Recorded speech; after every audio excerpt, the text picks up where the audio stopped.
చెప్తారు ఈ అంశాలు. నేను చెప్పే ముందు మీకు క్వశ్చన్ క్లారిటీగా కారు బేజార్ అవ్వడానికి కారణమే కదా, నేను అంతవరకే పరిమితం. అదే చెప్పండి. అంత మాత్రాన పార్టీలు అండగట్టడానికో పార్టీ మీ కారు బేజార్ ఎప్పుడు చెప్పినా కూడా అడిగారు ఆ క్వశ్చన్ ఆ రోజు టాపిక్ పోతాను. పార్టీ రాజకీయ పార్టీలో ఒడిదొడుకులు అనేది మనందరికీ తెలియని కాదు, తెలవనట్టుగా నటిస్తున్నాం. ఓకే, 130, 120 ఏళ్ళ చరిత్ర ఉన్నటువంటి కాంగ్రెస్ పార్టీ మాతృ సంస్థ, మాతృ గుర్తులు మారుతుంది. ఇప్పటిది పార్టీ కాదు అది. ఎన్నోసార్లు మారిందో, ఎన్ని రాష్ట్రాల్లో అంతర్లీనం అయిపోయి ఎక్కడెక్కడ రకరకాలుగా మారింది.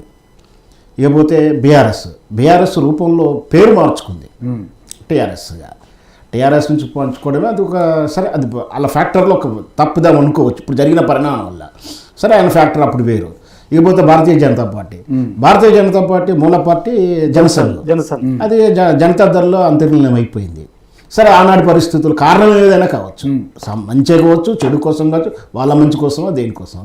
అయితే భారతీయ జనతా పార్టీ తర్వాత అది రాష్ట్రాల బేసిక్గా ఒడిదొడుకులు ఎదుర్కొన్న మాట వాస్తవం.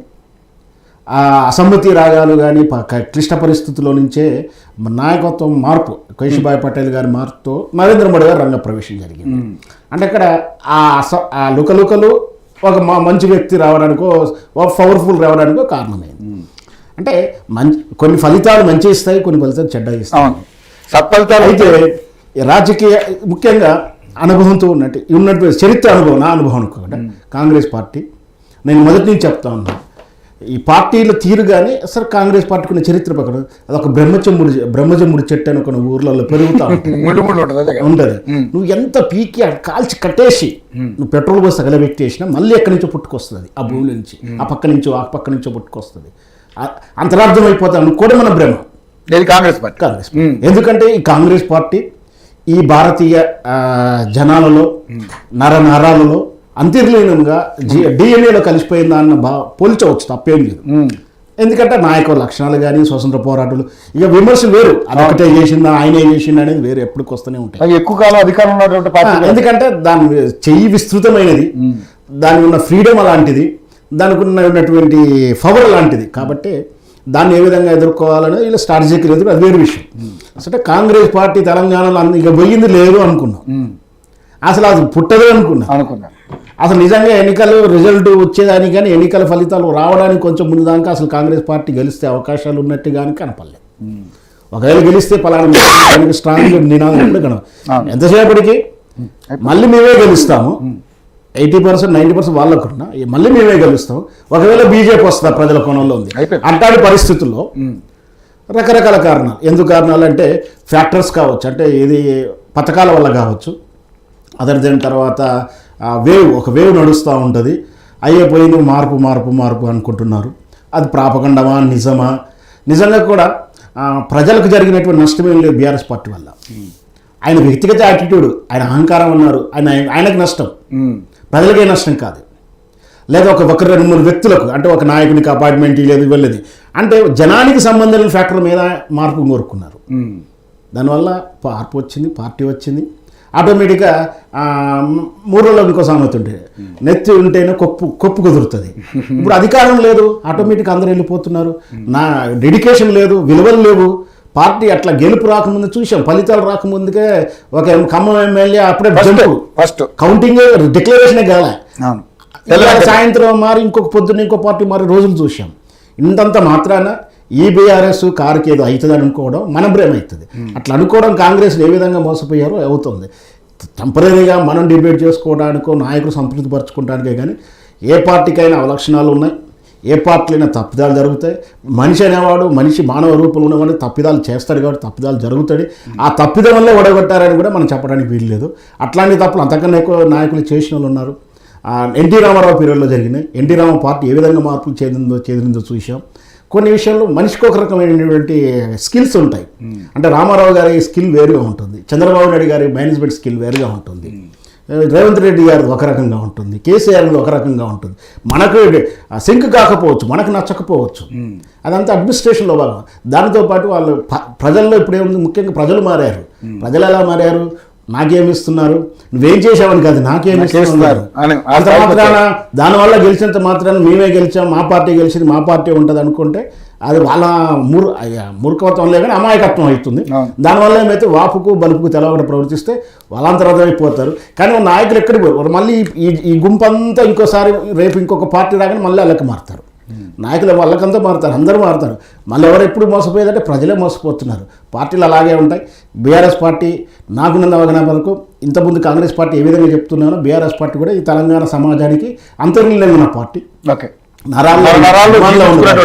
ఇంకా క్లారిటీ చెప్తున్నా, ఈ పార్టీ మీద అవినీతి చేయలేదని సర్టిఫికేట్ ఇవ్వడానికి సిద్ధంగా లేను. అన్ని పార్టీలు అందరూ చేస్తారు. నేను చెప్తున్నాను, రాజకీయ నాయకుడు పెద్ద దొంగ, గజ దొంగ, చిన్న దొంగ, మంచి దొంగ వీళ్ళే ఉన్నారు.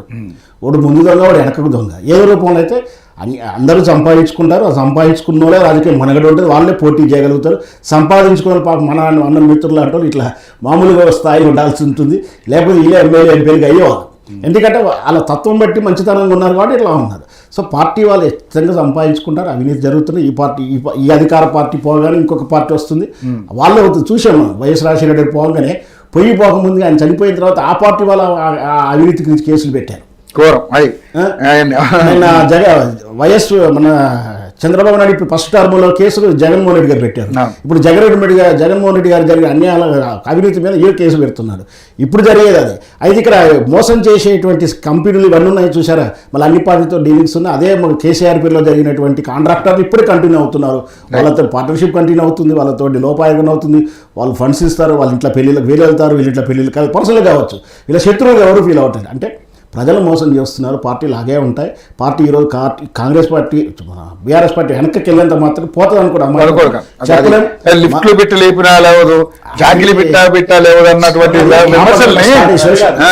ప్రాపగండ అది. ఇప్పుడు ఏంటంటే గేమ్ స్పిరిట్ అని ఒకటి ముందు చెప్తా. ఓడిపోయేటోడు నిన్న కూడా కిషన్ రెడ్డి గారు ఓడిపోయేటోడు తెలిసినా కూడా పోటీ చేసే ముందు మేము ఓడిపోతాం అనేది ఎన్నికల ముందు అయితే చెప్పరు. 2 స్థానాలతో ప్రారంభమైన బీజేపీ పార్టీ దేశంలో 2 దఫలుగా అధికారాన్ని పూర్తి చేసుకుని దేశాన్ని స్వాతంత్రం వచ్చి నుంచి కాంగ్రెస్ పార్టీ డిపాజిట్లు దొరకని పరిస్థితి బీహార్లో బీఆర్ఎస్ పార్టీకి 200 సీట్లు బీఆర్ఎస్ పార్టీకి పుట్టుకల నుంచి ఏదంటారు గండాలన్న టైపులో లేదా శాపాలన్న టైపులో పుట్టుక నుంచి అది పోరాటం చేస్తూనే ఉంది. రకరకాల కారణం ఉద్యమ సమయంలో కానీ ఉద్యమం తర్వాత కానీ ఇప్పుడు కానీ చేస్తూనే ఉంది. వీరుడు ఎప్పుడు యుద్ధం చేస్తానంటూ రాజకీయ పార్టీలో అట్లా కరుగుతుంది, అవి కంటిన్యూ అవుతూనే ఉంటుంది. ఇంతతో రాజకీయ బీఆర్ఎస్ పార్టీ పోతుందని అనుకో. ఒకవేళ అదేమన్నా ఇతర అంటే ఇప్పుడు ఏది భారతీయ జనతా పార్టీ దాన్ని విలీనం చేసుకునే ప్రయత్నం చేస్తుంది అక్కడ, అలాంటి చారిత్రక తప్పిదం జరగదేమో నాకైతే అవగాహన. ఒకటి కళలు అంటా ఉన్నారండి బీజేపీ వాళ్ళు కానీ మిగతా వాళ్ళు కానీ బీఆర్ఎస్. ఇంకొకటి అయితే ఉద్యమకారులను నిర్లక్ష్యం చేయడం వల్లనే వాళ్ళంతా కూడా వ్యతిరేక ఓటేశారు అనేది మొదటి చెప్తున్న ఈ డిబేట్లో అదే పాయింట్ వచ్చింది. ఉద్యమకారులను నిర్లక్ష్యం చేస్తే ఉద్యమ ద్రోహిని ఉద్యమకారులను తుపాకీ పట్టుకొని గెలిపిస్తారా ఎవరన్నా? ఆ నినాదం పనిచేయలేదు. అది ఫ్యాక్టర్ కాదు అక్కడ ఓడిపోవడానికి. అది వ్యక్తిగత విషయాలు అవన్నీ. ఇప్పుడు మొదటి చెప్తుంది అంటే ఇక్కడ బీఆర్ఎస్ కేసీఆర్ ఓడిపోవడానికి చూపించిన కారణాలన్నీ కూడా కేసీఆర్ వ్యక్తిగత కారణాలే. ఆయన అహంకారం, ఆయన అపాయింట్మెంట్ లేదు, ఆయనకి అన్యాయం చేయలేదు, ఈయనకి అన్యాయం చేశాడు. ఈయనకి న్యాయం ఎవరికైనా టికెట్ ఇచ్చాడు కదా, ఎందుకు ఇచ్చాడు? గెలుపు గుర్రాలకి ఎవరైనా ఇస్తారు. ఈ రోజు ఎవరికైనా అద్దెకి దగ్గరికి ఎందుకు ఇవ్వలేదండి? ఇన్ని మాటలు చెప్తున్నారు కదా. ఏదో చివరాఖరికి తప్పని పరిస్థితుల్లో చివరికి 2 సార్లు ఇచ్చినా 2 సార్లు టికెట్ ఇచ్చినప్పుడు ఎందుకు గెలవలేదు? ఎవరికైనా గెలుపు గుర్రాలు మొన్న హుజూరాబాద్ సార్లు మొన్న జూబ్లీస్ లో కూడా ఎందుకు మరి అజరుద్దరికి ఇవ్వలేదు, ఈయనకి ఎందుకు ఇచ్చారు? ఆలోచిస్తారు. మీ పార్టీ ఇక్కడి నుంచి అయినా సరే అంటే ఇప్పుడు ఏదైతే వీళ్ళు మాట్లాడుతున్నటువంటి అధికార